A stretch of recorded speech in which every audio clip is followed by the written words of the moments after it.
left home. See me eye to eye.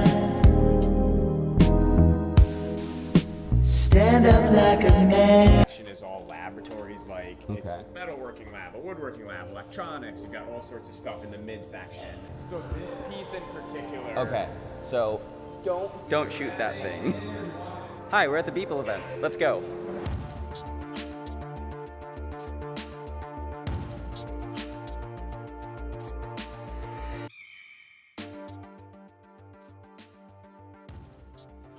So we're at Beeple Studios in Charleston, South Carolina, and look at all this amazing art. Inspiring. It's interesting. It's another in word.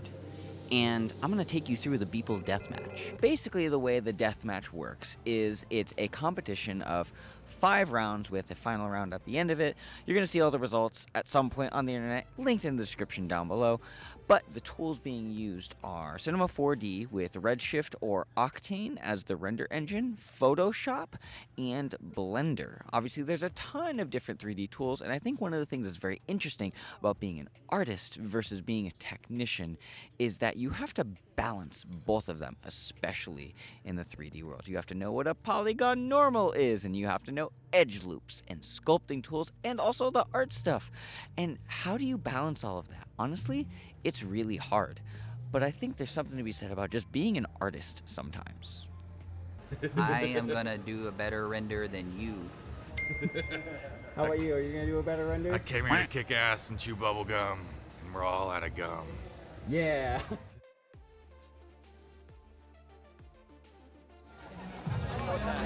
What's up? How'd it go? Oh man, that 15 minutes when you're watching other people do it seems like it's forever. But once you're in the trenches, man, it's go by fast. But yeah, I tried to model a pug from scratch, so that was fun.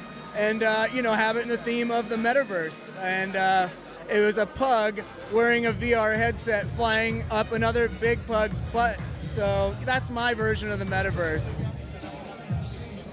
I suppose it's worth sharing why I'm here. I am making a vlog, obviously, but I'm also filming for this big competition for my friend Dave Koss. Hi, Dave from Mograph.com. For those of you who are curious about the entire Beeple studio, here it is. This is the place where all the magic is happening. So that's better. So over here is the main table, and while they don't have the laptops set up currently, there's going to be 8 laptops. Well, there's 6 laptops right now.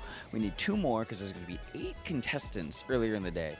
Now, for the finals, it might be less, and I'm filming this vlog after the finals because I'm also on the film and duty stuff. So all the competition is happening here, and for those of you who are at home, you could have still participated by going on Twitter and voting there. Obviously, the competition is over, but this is where all the competition stuff is happening. Now, behind all of the big competition laptop station is places where people can hang out and do the fun stuff. But I think what's really cool is that the viewing of everything, some of it's going to be on the big TVs over here.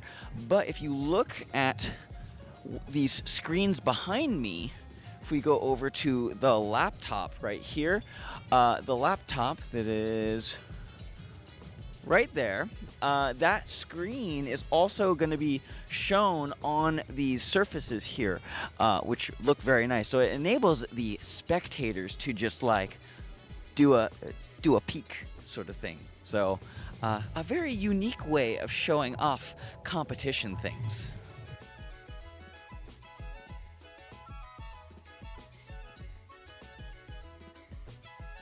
So it's the final round, or it's the first round of the final rounds, the first semi-final, I guess. And we got some Scott Unruhs, some Cons, some Luis Mirandas, some Raid Zeros. We got some cool peeps up here, and I find it very interesting that never ever do I ever see, a lot of evers, a sort of art competition. As someone who has stepped on the powerlifting platform at least once, I see that art and powerlifting are kind of the same because to an extent you're almost competing with yourself, or you are competing with yourself in powerlifting. Sure, powerlifting is very much a competitive sport, but you're also competing with yourself in the same way that art has the same level of like you have to spend time every day training, practicing, and then you do a competition, except art has never had a competition like this. So let's go see how they do.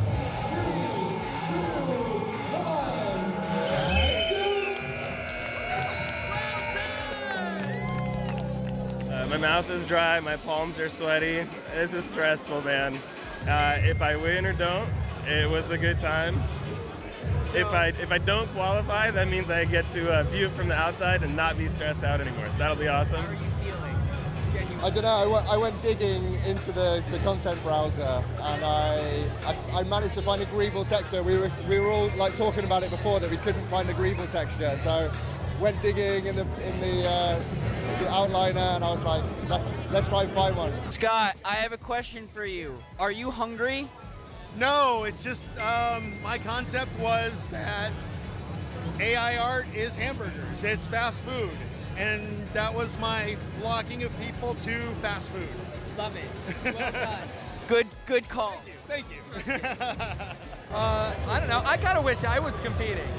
I feel like I could kick some of these kids' ass. What would you do? Make good renders. How did it go? It went well. I did exactly what I wanted to do. This is it. Yeah. That's cool. Yeah. What was going through your head? Huh? What was going through your head with that? AI. This is probably not the best spot to vlog because I'm right next to the speaker, but we have some very cool people who are up on the stage. It is a Cons, it is a David Milor, and a Maria.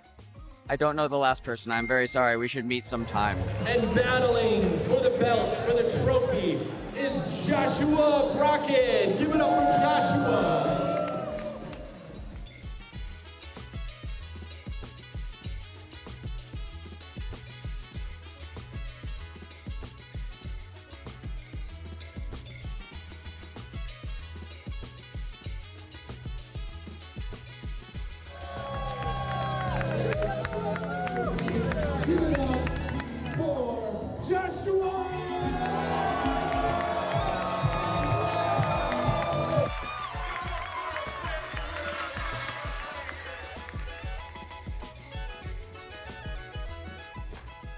So one of the biggest challenges about filming for something officially, and then also trying to vlog it as well just for fun, is that you have to pick one and be good at it. And obviously I chose the former, which is why we are home.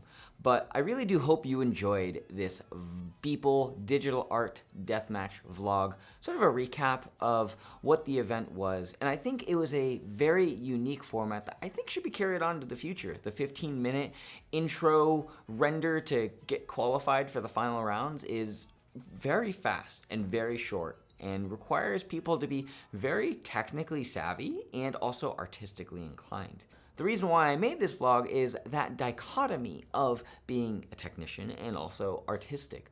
To be a modern artist, you have to have both in some capacity. But the most important thing at the end of the day is to be an artist. And I think the hardest part about that is it's very easy to practice the technical skills because it is quantifiable and be like, I know these buttons, I know these tick boxes. But you know an artwork when you see it because it makes you feel something. And I think that artistic expression only comes when we practice more. And I think practicing is a good thing that we all should do more of. Hence why I kind of made this vlog, so I could practice and work on storytelling and vlogging and just learning about the camera stuff. Congratulations to Josh Brockett. I'm sorry if I'm butchering your name, for winning the Beeple Deathmatch competition. It is super impressive, and I think all the artists who were there definitely deserve some congratulations because it is incredibly intimidating and scary to try and step up on a platform where a lot of people are watching and be posted on Twitter and have all of your artwork shared with the world based on something that you made in 15 minutes. That is super impressive. So to all the artists who were there, very good job. And to all the artists who are watching this video, if you made it to this point of the video, thank you very much for watching, and I hope to encourage you to go practice something, go post something, go do something that expresses yourself and makes you have the warm and fuzzies inside, so then you can share it with your friends and make stuff. And you should do that more, which is something I'm trying to do as I go forward and learn both about the technical art of filmmaking, but also the expression and storytelling of being an artist. So, all that being said, good job, Beeps. You did an amazing, good job, people. You did an amazing event. I think it was thoroughly well done, and I hope to see more of the Digital Art Deathmatches so we can help lift each other up and give artists something to look forward to and practice more for creating art. All right, I will leave it there.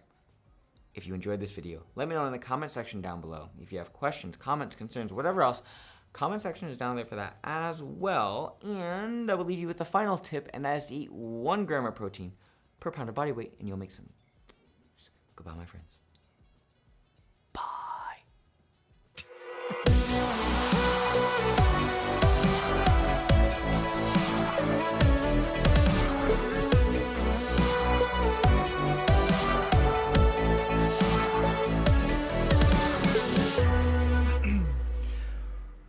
What's up, everybody? Welcome to another Mograph Mocast. I'm Dave. And I'm Matt. Joining us today is the winner of the Digital Art Deathmatch, Mr. Josh Brockett. Hello, hello. We got a good show for you today. One of the reasons we're able to bring you this content because of our sponsor, Otoy. They're the makers of Octane Render and the Render Network, of course. Good friend of ours, Jules, runs the show over there. You know who they are. You render with them. You saw them at the event. With Octane Render and the Render Network, you can make beautiful renders and you can render them quickly. Just go to otoy.com and make sure that you thank them for helping to make our show possible and making other events like Camp Mograph and like the Digital Art Deathmatch possible. Yeah. We really appreciate that. We got a little bit of catching up to do real quick, so we're going to run straight to some headlines. Might have wondered where we were for a little bit. It's been a little weird, to say the least. It's brown. So we had a lot of reasons that we did not have a show the last few weeks. First of all, we went to the Digital Art Deathmatch, so we were at that. So we did not have a show that week. And then we were going to come back, and we were thinking about doing a show, but we were like coming back literally on a Monday. So we're like, okay, maybe we won't do a show on that Monday. So we didn't do a show. And then Mother's Day was after that, and something happened to me. We'll talk about that in a second. And then so we rescheduled with Josh, and then I realized that next week Matt was out of town. I was on vacation, yeah. And it was also a holiday as well. So I was like, all right, we'll reschedule again. So it's been basically like... It's been 1 month since we did a show. So we are playing a little catch up. Okay, so I'll show this video first of all what happened on Mother's Day. Okay, so NAB, you always get the cruds, right? I got the cruds. I was feeling better, but then it turned into a sinus infection. Sinus infection got really, really bad, and I was just like, this is really bad. And I went to the doctor because I was about to go to the Digital Art Deathmatch, and I got on some meds, felt better at the Digital Art Deathmatch, came home from that, not feeling well again, got on some more meds, going back to the doctor like 3 times. I was like, this hurts really bad. And, you know, they don't give you pain meds anymore. They don't give a crap. Everybody's ruined it for everybody. So it's like, you know, pop a couple Tylenol, you'll be fine. And so that's what they did. And like many times when I've tried to tell my doctors in the past that I had something really weird and bad and painful going on, they ignored it and told me to take Tylenol. So on Mother's Day, Love the American healthcare system. Right, exactly. Yeah, use this nasal spray and take a Tylenol. It's like, what do you think I've been doing the last month? So I had some really bad sinus pressure. I had had some ocular migraines from it, which I've had ocular migraines in the past. And if you've had one and you get one for the first time, it's really scary because your vision gets weird. You see squiggly lines. You think you're having a stroke. Okay, all of that, right? So it's Mother's Day, and I'm sitting down. I'm writing a message on Slack, and I hit send, and part of my vision freezes. Like a little circle of what I had written on my phone froze. And I'm like, this is like a digital glitch. This is like not real life. This is not real life. And I get up and I'm like, why do I see a still frame? It just doesn't, I don't get it. Your brain's not digital. I don't understand how it's frozen. I could understand if you saw something weird or whatever, but it's frozen. Who hit pause? So I'm walking into the kitchen. I'm like, this isn't right. This is weird. It's starting to get fuzzy like an ocular migraine does. First, I'm thinking, is this an ocular migraine, like supersized? What is going on? And then it gets weird. And then I start getting really dizzy. And it all kind of fades out after that. Apparently, after that, I was like, okay, I'm going to get my ice pack because I had been using an ice pack a lot because my head hurt so bad. And I don't remember that part. Apparently, I was going to go get it, and I look up to the ceiling, and I'm, like, screaming and yelling as if something is attacking me. I don't remember any of this at this point. Like, it faded out after I went into the other room. And after I thought something was attacking me, I fell on the floor. I started convulsing. I bashed my head on the side of the rail. I bit the side of my tongue and the tip of my tongue, which took weeks before I could even feel my tongue anymore. Or again, I still have a little weirdness with it. And I was convulsing. I was bleeding and foaming at the mouth. And it was super scary. And then paramedics came. They tried to get me on the stretcher. I was like, why do I need to get on the stretcher? Didn't know what was going on. Don't remember any of that until I was in the ambulance. I'm in the ambulance, and I'm starting to come to, and I have no idea what happened. I'm just, like, in the ambulance, and they take me to the hospital. They do some scans. They realize I had a subarachnoid hemorrhage, which they could see on a CT scan, but they needed to investigate more. It took me 2 days to even get into a room, and at that point, well, actually, before that, they transferred me because they saw the subarachnoid hemorrhage. It's like a brain thing. They're like, we need to transfer you to a hospital that has brain surgeons. I'm like, okay, that sounds fun. Jeez. Get there. They're looking at it. They look at an MRI. And because we're trying to figure out, well, why did I have a seizure? Because I had a seizure from the hemorrhage, convulsing. I was so sore. Like, what it does to your body is crazy. Like, every muscle in my body, it felt like I had like a workout. And so they do a bunch of MRIs. I'm feeling weird. I'm anxious. All this stuff's going through my head. I'm having to sit inside of one of those MRI machines for almost an hour. They won't give you any pain meds or anything, right? They didn't give me any pain meds. They did give me anti-anxiety stuff when I asked for it. Oh, that's good. Because that's my biggest anxiety is having like medical stuff. That it freaks me out, right? So when they tell me your brain is bleeding, so on the MRI they saw that I had a clot in my head. So now the problem is I have a clot which needs medicine to thin the blood, but I have a hemorrhage which means I'm bleeding in my brain. So giving me that medicine could make it worse. Luckily the CTs had already shown at this point that it was it wasn't getting worse, that it was going away. So apparently, clot in my brain, it's very rare. It's only like, I think, 5 in a million people who get this. Jeez. It's a clot that happens on the brain, on the blood outflow of your brain. So luckily, that's what it was, because if it's on the inflow of your brain, you're losing oxygen to your brain. My problem was that it was just causing pressure trying to get out of my brain. And so that pressure was so bad that it busted a blood vessel in my brain, which caused the bleed, which then caused the seizure. So it's a long process. I've got to inject myself twice a day with a needle and take anti-seizure meds. I'm not allowed to drive for 3 months.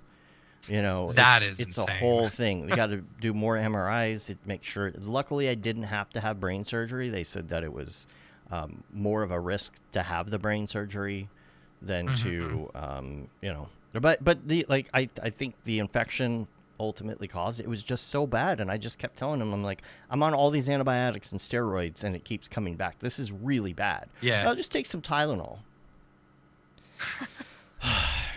So I'll show you a video of what it looks like here. It's got the obligatory, you know, scary TikTok music. This is what it looked like. It literally looked like that. That part to me is so crazy.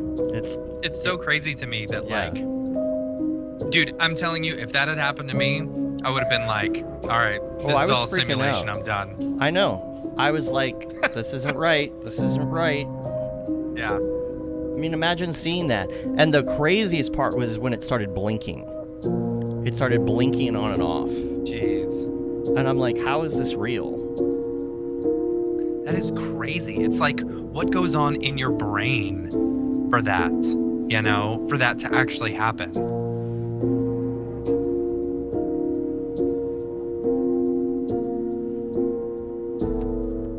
So that's where hit my head, blood on the boxes there, paramedics. I don't remember any of this. I'm sitting there. That's right there is where when I regained memory, getting in the... Jeez. Yeah. Then you got the TikTok noise. What-ding? Anyway, that's crazy, dude. I'm glad yeah. you're okay. I really am. Yeah, I was worried about you. Because I saw you before, you know, and I was like, dude, like, you're sick. Oh yeah. I'm really hoping you're okay. Yeah, I was just getting by with whatever I could. I mean, I think we had a meeting with Winkleman a couple days before, and I dragged myself to that meeting, and you're like, oh, you look like crap, dude. I'm like, I know. And after that, yeah, I wasn't working at all. Like, I was just like, I can't. I was just laying in bed. I was getting weird headaches too. Yeah. Weird, hard Those to describe. ocular migraines are weird. I've only had one in my life, and like, it was bad. And the headaches were just unexplainable, and they would happen more at night. It has to do with the blood in your brain when you sleep, you know. And it took a while for those to go away, and I was in the hospital for a week. And the problem is, it's like you're good to go home. The problem is your blood levels of how thin. They were too thin, and they had to go down. And then they're like, we're gonna have to test again, but you got to wait 2 days. And then if it's not good after 2 days, you got to wait another 2 days. So I was just bored out of my mind watching TikTok. Sure. You know, just like watching like 18 hours of TikTok a day.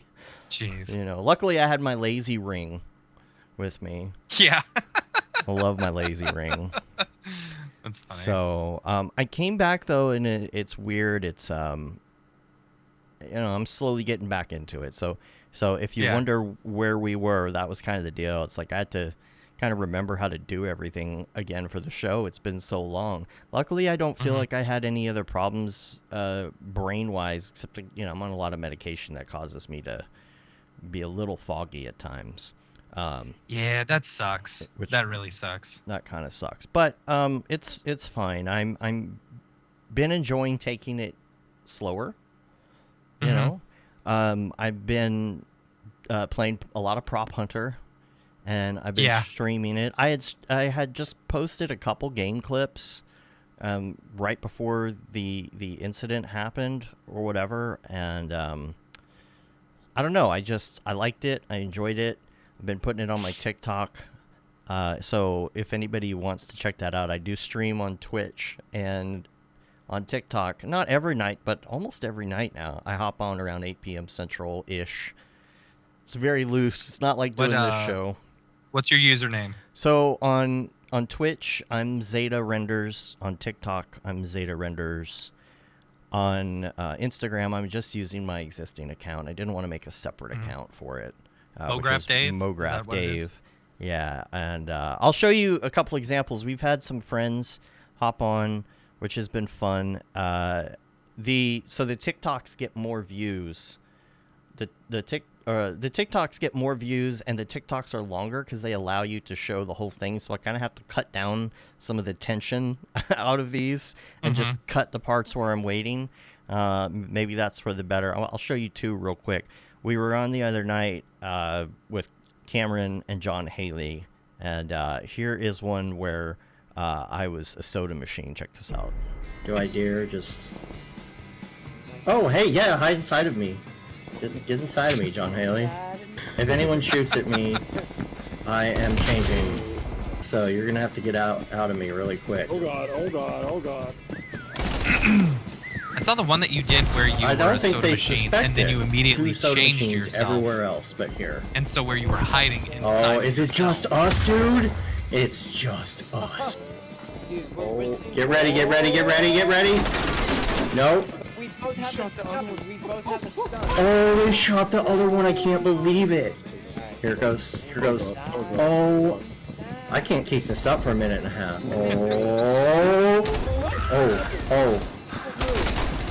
Get ready to run. Get ready to run. This guy, he's suspicious. Oh god. Oh god. It didn't happen. Come on. Oh. We can do this. Oh. Stay inside of me, John Haley. John Haley, it's gonna be you because they're gonna take me out. You're gonna have to run. Oh. You're gonna have to run. Here we go. Here we go. Oh my. No. Going.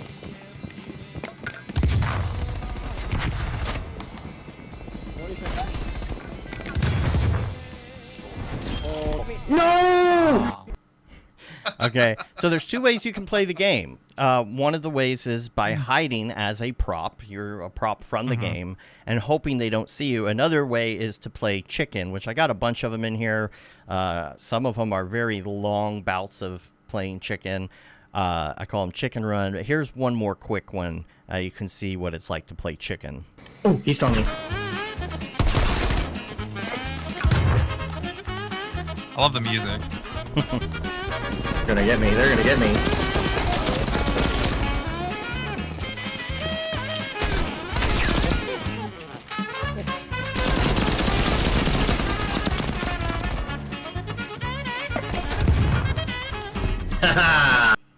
Anyway, if you're a 3D artist, this is a fun game, and I don't know what it is about being a 3D artist that makes it fun. I guess it's because you're using props. It's like you're using models, you know, and you got to get it just right. And you can do things like jump and hang on things, you know, and try and like do duplicates of yourself as decoys so you look like something else, you know, so you don't look like maybe a chair. Maybe you look like part of a gun turret or something, you know. And so I encourage anybody to try it who thinks they might be into it. You don't have to be good at shooter games to do this. You have to know how to use the controller, but that's about it. And I think that's why it's fun, because a lot of it's chance. So this is Cold War. This is Call of Duty Black Ops Cold War from 2020. This is the last one that had Prop Hunter, and there's a rumor the new one was going to have Prop Hunter. I hope so, but if you want to play with us, we have a game hangout channel now on our Discord for the evenings, and we've had up to 6 or 7 people playing with us at once already. So the thing is, it takes a while to install, but once you get it installed, I mean, the game is still, but it's like every other game. It's, you know, $60. But anyway, one other headline. Let's go to headline number 2. Let's talk about camp real quick before. Yeah, Camp Mograph. So as we do each week, Camp Mograph updates. Super excited about. First up is Camp Mograph US. I don't know if there's anything new. We've been slowly working on stuff in the background, but we do want to give a big shout out to our sponsors, of course, for Camp Mograph US, Otoy, Maxon, Sony, Grayscale Gorilla, Motion Hatch, and Stash Magazine. Super excited about Camp US. What's some of the any fun stuff that we've got? We've been working on some of the food trucks. We're excited about the food trucks coming. We've got so many more like teachers this year. It's going to be a lot of fun. I'm really a lot really of it excited. you're not going to hear much about until Australia is done, because we got to get Australia done. Australia is happening in 3 weeks, which is so incredibly exciting. So yeah, we've been hard at work on Camp Australia, and that's where a lot of our focus has been. We're super excited. Dave, if you want to switch to the Camp Australia one, yes, awesome. Yeah, so that's going to be in a few weeks. If there's anyone in Australia, still looking for tickets or anything like that, there may be some people who have some. Anyway, just hit us up, whatever. But yeah, so huge shout out to all of our sponsors. We're so looking forward to this. We've got Otoy, Maxon, Plug In Everything, Smoosh Workstations, Stash Magazines, Hello Lux, and actually we've got RevThink as well on our thing. It's not on the podcast one because we've updated it just a couple days ago, and I don't think that just happened. Yeah. But yeah, super excited about Camp Australia. It's going to be a lot of fun. We've been looking at, I think Julie's been looking at these like portable like bars. I'm really excited about it. It's like I want to do this for all the other camps where it's basically it's like a giant kegerator or a multi-kegerator on on wheels, on a trailer or something. Yeah, it's gonna be a lot of fun. Anyway, so this camp is gonna be great. Yeah, and we're super excited to see you there. I know Tim from Hello Lux is coming, which is gonna be great. Dude, we're gonna be if you hanging haven't out. ever hung out with Tim, yeah, get ready. Get ready. So- Get ready to party. Yeah, and if you're gonna be in the Brisbane area beforehand, like me and EJ, we leave the 21st and we get on the 23rd at like 5 a.m. Yeah. So we're gonna be doing some camp stuff, but if you're in the area, if you're a motion designer, hit us up. We'd love to hang out while we're there. So that'll be a lot of fun. Yeah. And look forward to camp. It's gonna be great. Yep. Josh, let's talk about you now. Enough about yes. us. All right. We're going to start from the beginning, kind of. We only got 30 minutes, but we'll do the fast version of it here. Thanks for waiting that out. We had a lot of catching up to do no this problem. week. First of all, tell us how you even heard about this event, because we hadn't really met before. A lot of our friends heard about it because we were like, hey, you want to come to this event? But where did you hear about it? Mm-hmm. Yeah, I mean, I've been following Beeple for a really long time, so I just kind of saw his posts about it on social media and was like, I'd seen a couple of the Beeple events go by that I don't think they were as open to the public. There was no like submissions, or there might have been a couple, but I missed them. And so this one, I was like, it was just a perfect opportunity. I thought I'm a huge fan of Beeple. He's what inspired me to get into art, and to be able to go and like just compete at this event. I mean, I had no idea what to expect from it, but I just saw his posts online and was like, let me just submit something. And you've been doing dailies, right? Yeah, I've been doing dailies for like 5 years now. So started in like December of 2018. So there's quite a bit. Here. Yeah. Amazing. Been It's going for a really long good time. work. I started following you immediately after, and I've enjoyed seeing what you've been posting. Love Thank this you, photo thank of you, y'all yeah. with the Polaroid. Yeah, that's a great photo someone got, yeah. That's great. So, yeah, you came in. We had talked about this earlier before the event. We're like, is this going to be something where somebody we know wins because we got a lot of friends here, or is there going to be a sleeper? Yeah. You know? I was really happy that it wasn't one of our friends because, I felt like it was going to be like, we're just pumping it full of ringers and stuff like that, But I was really glad it was someone from the outside of our friend group who came in and won. Yeah.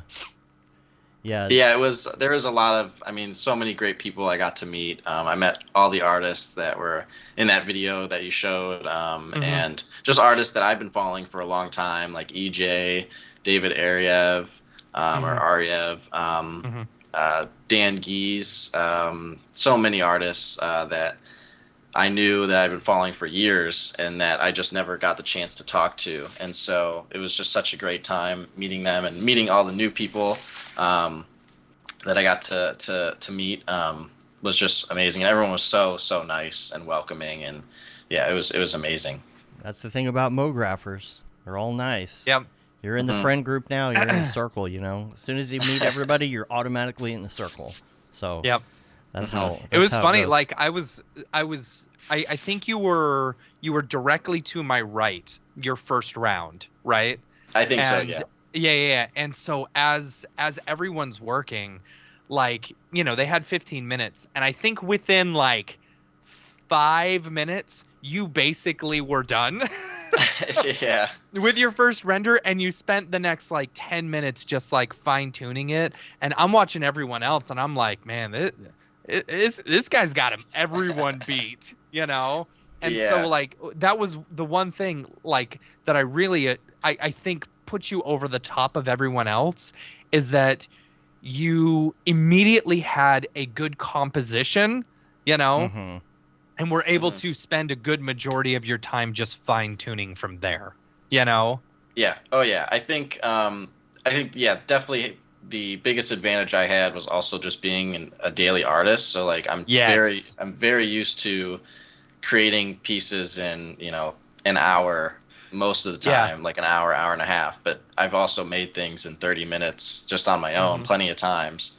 And so that was like a huge advantage, and definitely like having every idea I had a composition. I even though some of the like final rounds, most of the final rounds, I didn't even know what I was going to do probably until like a minute before I started.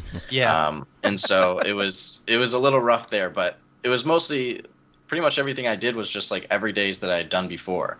And so it was like once I knew kind of the general idea, I just had to find a way to fit it within the assets and the time frame, and and definitely polishing all those pieces up. I think was kind of helped a lot, because there was like a lot of people had some really good concepts and stuff, but I think just having that polish, especially because it's all on Twitter being voted on, just people see it in like a second. Like I think it really stood out. That was a big thing with the Twitter polls. It's like for example, Gustav's I thought was going to win the first round, but as soon as you post it on Twitter, it's like you lose so much of like the beauty of it, you know, because it's so much smaller and so much more compressed, which you know, so and that's kind of something that I was letting people know as we were going on, you know, like David Malore at one point, he had like his character really far away, and I was like,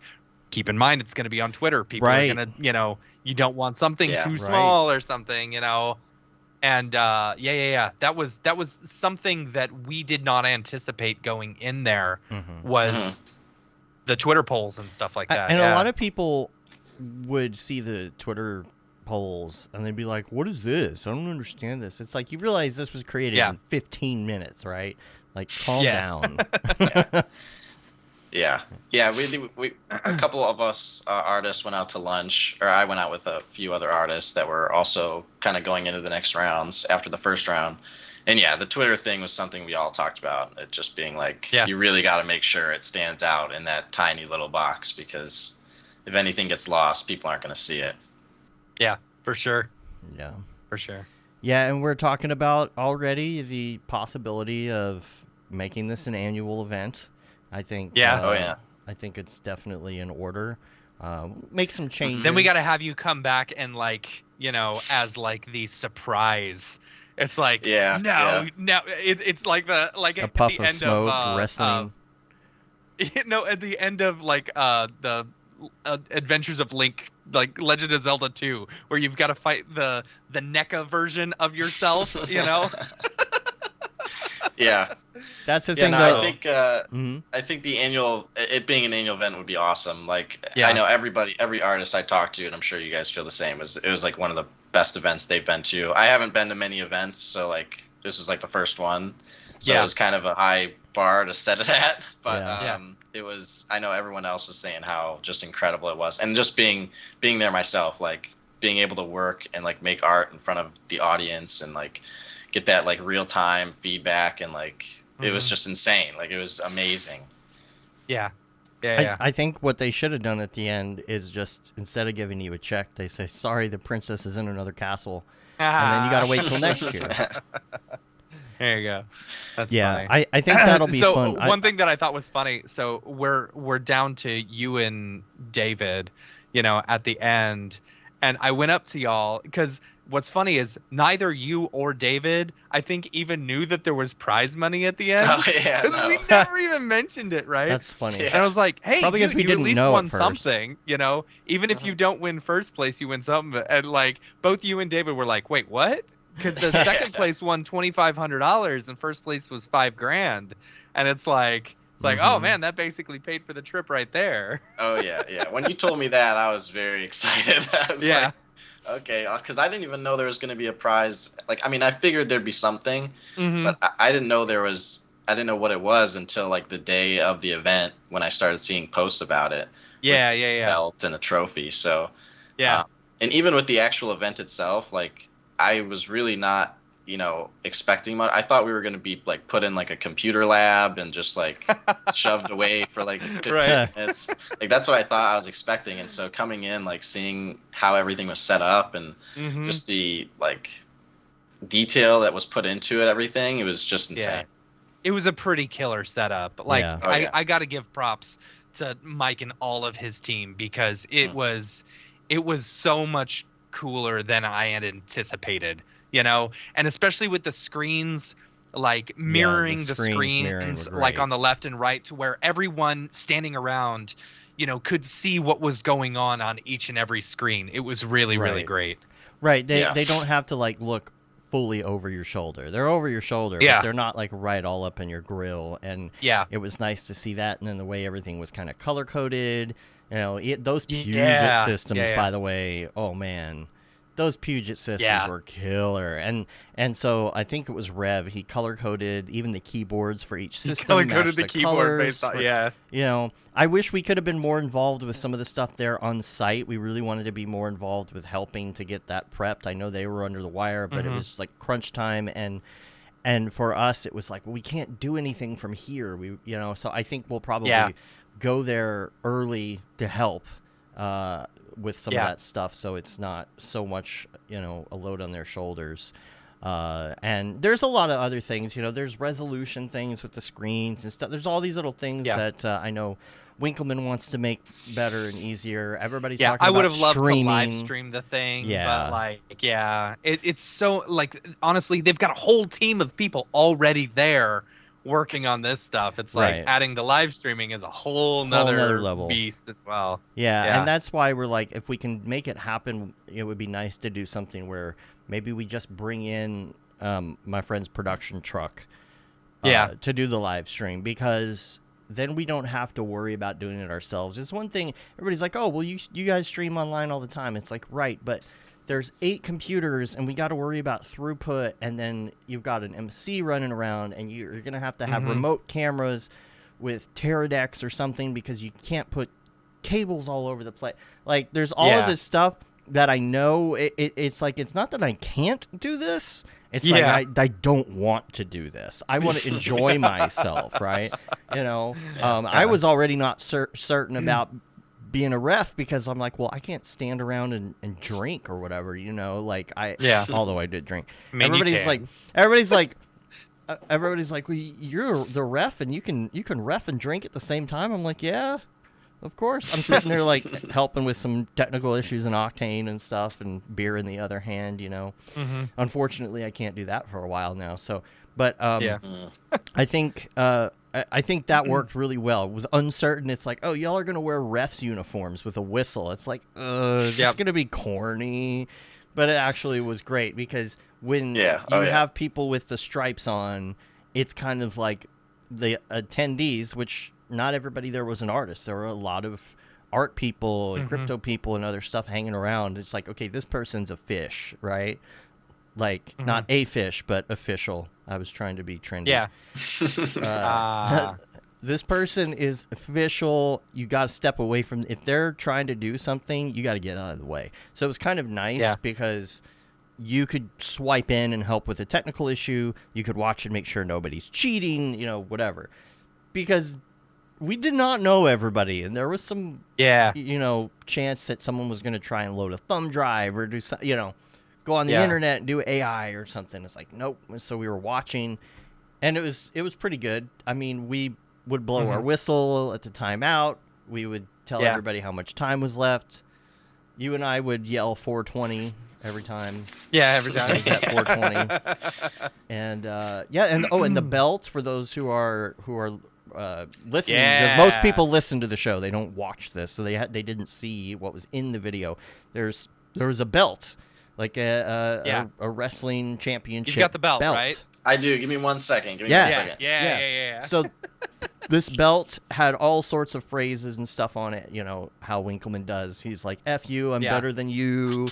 I forget what else. It's, y'all are losers. You know, all that kind of stuff. You know, that's right on brand for Winkleman, right? And so the belt is in a case. And it's got lights on it, and there's also a cup and everything else. No, it's all good. You know, so there it is. Oh, it's upside down. It's upside down. Yeah, I thought it was the camera. There you go.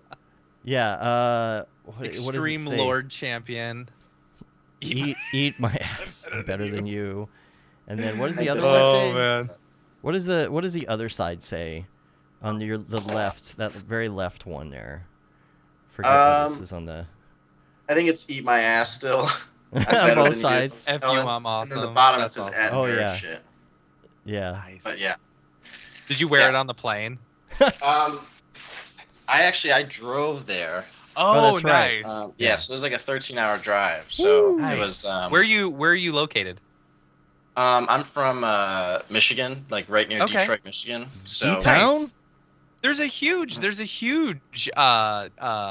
like Mograph scene in Detroit. You know, I've heard that, but I haven't ever. I don't know about it. Billy Chitkin. Got to hit up Billy Chitkin for one. Yeah. Okay, yeah. I know Nick Campbell from Grayscale Gorilla. He was telling me a little bit about it too. But yeah, I need to find out who's involved in that. Mograph Monday crew, right? Who else? Box Fort. Yeah. That's the one I heard about. Yeah, Box Fort. And that's where Nick is now. So not in Detroit proper, but that's where I was born too. So it's a good area. And okay, so tell us what happened like right after. Did you get like a lot of crypto people just all of a sudden hitting you up? Like, you want to do a collab? I did have a lot of crypto people hit me up. And I'm very grateful and supportive because they've been so supportive. I had a couple NFTs that I had put up like years ago. When on Foundation, right? On Foundation, and one on First Dibs, which is like an auction house type of thing. But I put them up years ago, like almost 2 years ago at this point. And it was also when crypto was like a lot lower, right? Ethereum. And so they weren't, I didn't price them high when I initially put them up, but they sold for a decent amount. I sold the two on Foundation for like 1,000 or something, and then the big sale was on First Dibs, where I sold the piece for $8,000 for like 2.5. Wow, it was crazy. That's amazing. It was absolutely insane to see that kind of support, and I'm still blown away by it, it was just crazy. Man. That's it's interesting to hear that, because it's like there is still a market, it's still out there. It's just not the crazy town that it was 2 years ago, which is it's normalizing.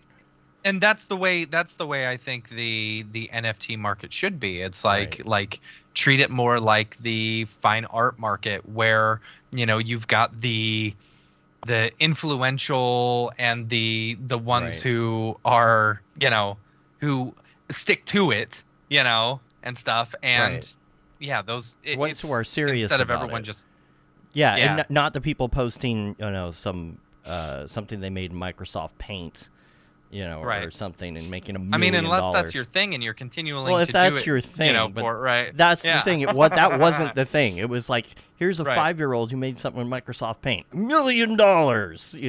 Yeah. None of that. Yeah. Hopefully, this is just normal crypto, and maybe this will this kind of thing will help it. Have my problem is that because it was so crazy, it lost some of its validity for a while, and hopefully it gets Right. some of its respect back. You know what I mean?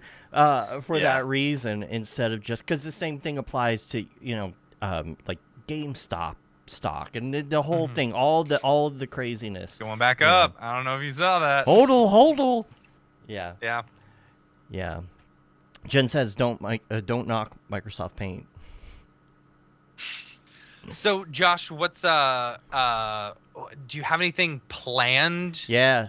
Like anything, like have you gotten any opportunities or anything because of this? Like have any companies reached out to you and they're like, hey, let's collab or something like that, Yeah.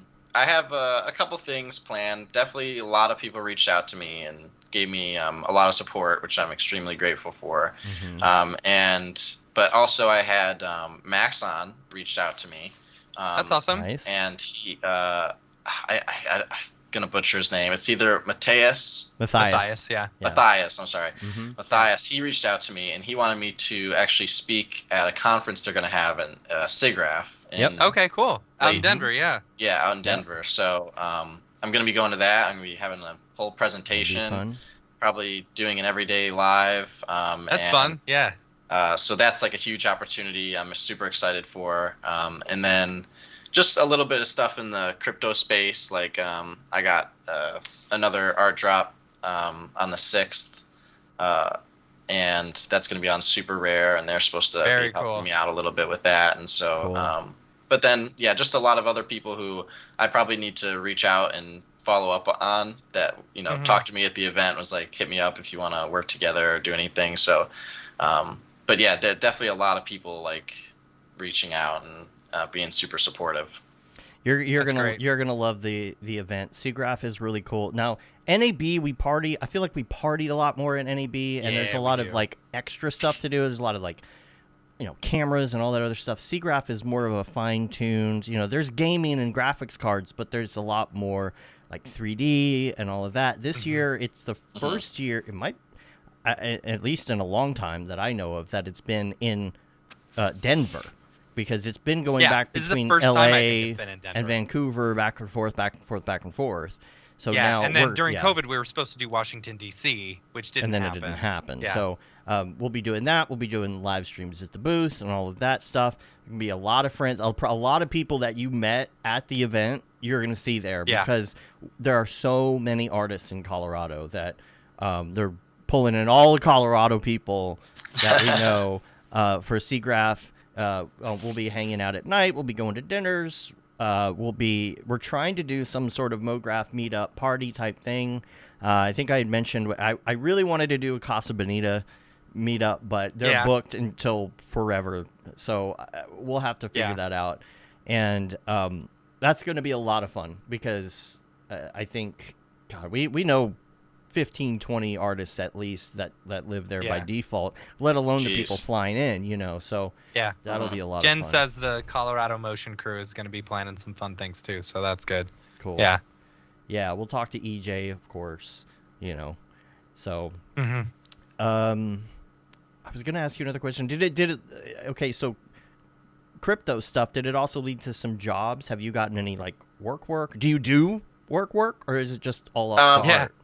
Yeah, I mean, I've been trying. I just got laid off from my studio job recently, so this event was definitely very nice for that. Got a little money to spare now. But I do a lot of, not necessarily a lot, but I have done commercial work before. I'm still interested in doing it. That's kind of the couple other people that I need to reach out to and follow up on is on that more like studio, like commercial kind of side of things. But yeah, definitely need to get on that. If anybody is watching that would like to hire me, please hire me. Yeah, that's right.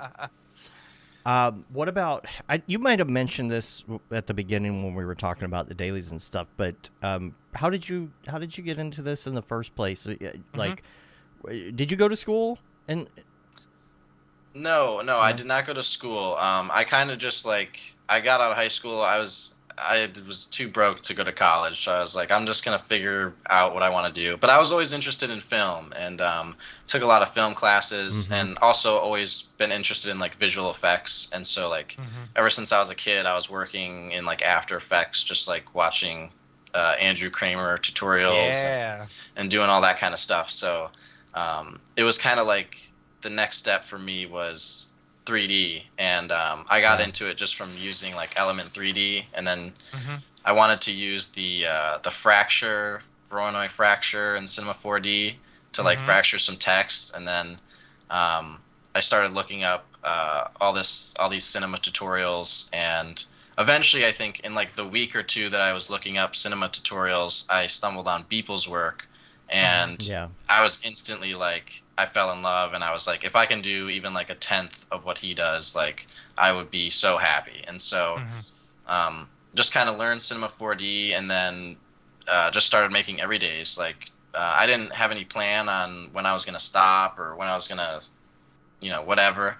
I was just like, let me just start and see what happens. And it was also his attitude about art, and like his like philosophy of everything, like just not putting art on a pedestal and just like doing the work every single day.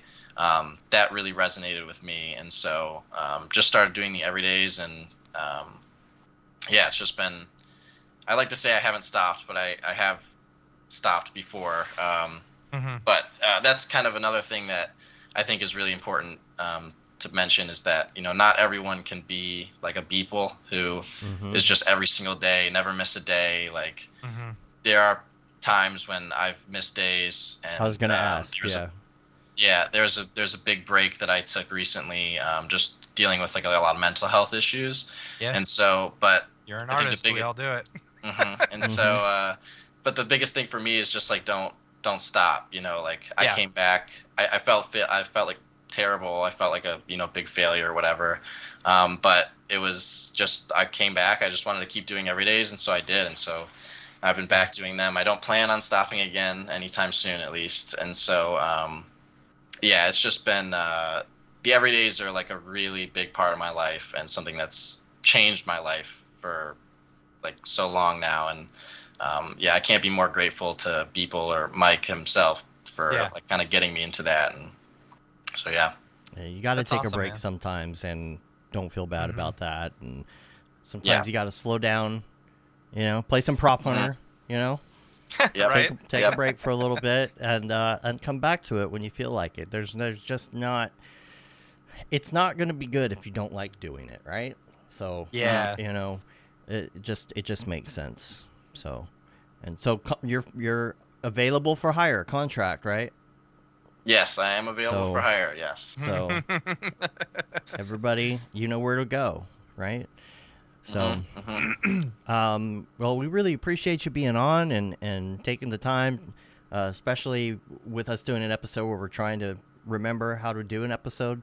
Yeah. This is episode. Josh, where can people find you online if they want to contact you? Yeah, my Instagram handle right down below is Brockett Josh _ in the middle between there, and then on Twitter it's just Joshua _ Brockett. So just mix and match my name. Just type my name in, you'll probably find me. Cool. And so but that's pretty much all everywhere I post. It's just Instagram and Twitter, and sometimes I'll post on ArtStation and stuff, but not very frequently. Cool. And there was something else I was gonna say, which I can't remember now. Oh, I was gonna mention this is just a housekeeping thing. We are going back to noon after this show, back to our regular time, which it's good and bad. I don't like being rushed in the morning to try and get the show going. We will be back. We've got a show. But it does cut into like the middle of our day. It does, but it's really hard. We're trying to work that out. And it was really nice having Mondays for a while, but we're gonna go back to noon, and we're gonna we'll do a headline show next week. And then I was also talking about the fact that I think if you listen to the podcast, I did kind of an audio update. So we're going to have lots of Joshes. So we're going to have Josh Pierce that following week. Then the week after that, Matt is going to be in Australia. We probably won't do a show. Yeah. So we're just kind of taking it easy for the summer. The whole concept of we have to do a show every week. We'll try and do as many shows as we can, but sometimes we might decide to take a break just for that same reason. We've done 409 weeklies. 409. That's my lucky number. Oh, wow. Yeah. That's my lucky crazy. That's number. awesome. That was my address growing up, and I always see 409 everywhere. It's even a cleaner. Oh, that's funny. 409. Right. So I got to shout out Josh Pierce too. He's a great guy. Mm-hmm. Yeah, he is. Yeah. He didn't recognize me though. So I have kind of a superpower. I'm like Clark Kent without my glasses. Oh, without my hat, I'm the people same don't way. recognize me. It's so weird, right? Like, dude, it was what's his name? Cut his hair, and I didn't recognize him at all. Yes. I know. Oh my gosh. I was like, yeah. Chad Knight. Chad Knight yeah.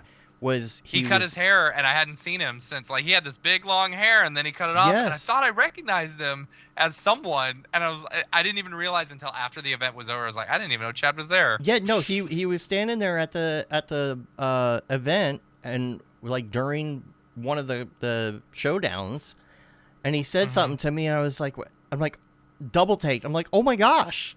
Like, I didn't even recognize you. He looks completely different. Yeah, it was the same thing with Josh Pierce. He was, because I invited Josh Pierce to the event. Yeah. Oh, okay. Right? I'm like, hey, you want to come to this thing and you want to be on the show? We had been talking, Yeah. But that night when we went to the deal, I never wear my contacts. I wore my contacts to the dinner. I wasn't wearing my hat. I had my head shaved. Yeah. I was dressed in something other than a beanie and a sweatshirt. And he was like, hey, Right. what's up? What's your name? I'm like, and I'm sure he felt like, I mean, he did. He was like, oh my gosh, like I didn't even recognize you. But it happens to me all the time. It happened to me when we went to the original Beeple event because I was wearing a suit and no glasses and no beanie and everything else. They thought I was kitchen staff. So that is true. That is true. Yeah, they thought I was kitchen staff. They just let me right in, like no problem. Yeah, I'm Clark Kent. So again, thank you so much. We really appreciate you taking the time, and we're going to be seeing you very soon, end of July in Colorado. Yes. Everybody make sure you come out to Seagrass and support all the artists and check us out and hang out and meet people and network and all of the things, because you never know. You never know what job you're going to get, right? So thanks again. Check us out at mograph.com, mograph.com/TV. Turn it on, rip the knob off. You can watch motion graphics television 24/7. We're on there live right now, actually, followed by something. I don't know. We'll see what it is. I don't know. Make sure to sign up for mograph.com, your profile on mograph.com. Yep. Share your work. Get your put your portfolio up there. Follow other artists and find local meetup groups as well. We're on YouTube, TikTok, Instagram. Got the short form content. We got clips. We got everything. So check us out. Follow us all on all our personal socials as well if you want to see stupid stuff like gaming clips, whatever. And we'll be there. And until next time, I'm Dave. And I'm Matt. And I'm Josh. Have a good one. Later, yo.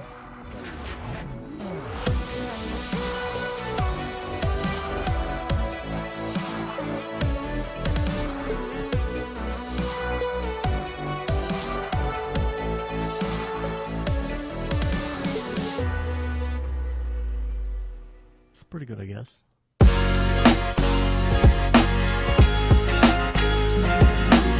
Introducing Mograph TV from Mograph.com, a free motion graphics and animation channel streaming your favorite content and favorite artists 24/7. Mograph TV features motion graphics tutorials, talks, tips, inspiration, and replays of popular live shows.